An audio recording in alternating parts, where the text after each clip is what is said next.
Welcome to Tech Bytes and News, your daily roundup of articles featured in Hacker News.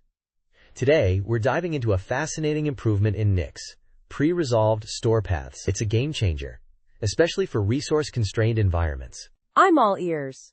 So what's the core problem this solves? I understand Nix's reproducibility, but what's the bottleneck? Right. Nix's power comes from its reproducible builds, but before it builds anything, it needs to evaluate the store path, where the built artifact will live. This evaluation tax is significant, especially on low-powered devices.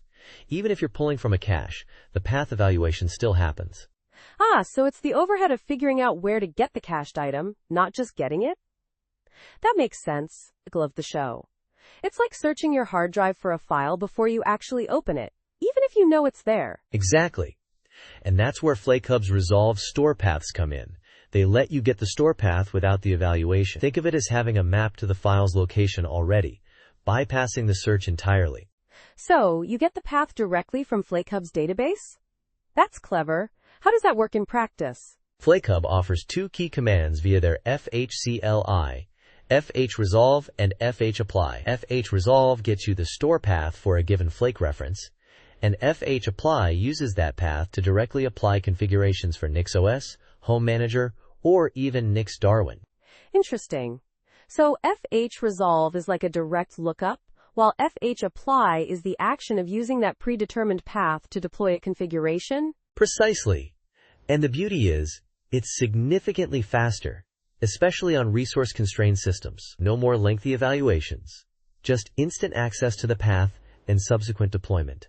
But doesn't this require a FlakeHub account? Is it free? It does require a paid FlakeHub plan.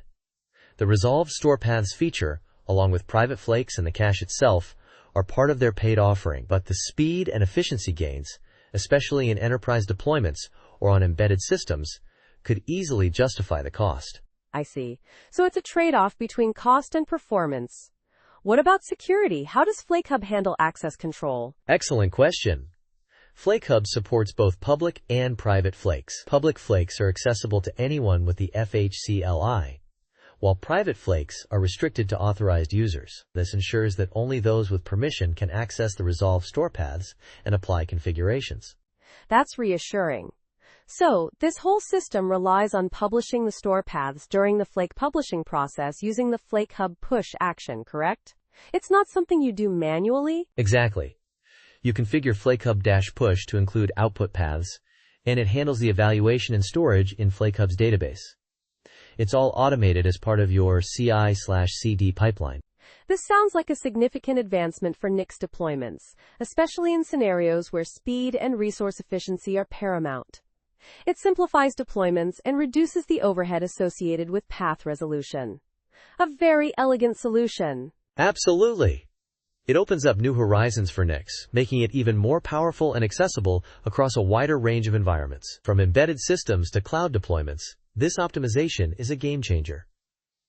Thanks for joining us on Tech Bytes and News. We hope you enjoyed this deep dive into the world of pre-resolved Nix store paths. Goodbye. Bye-bye.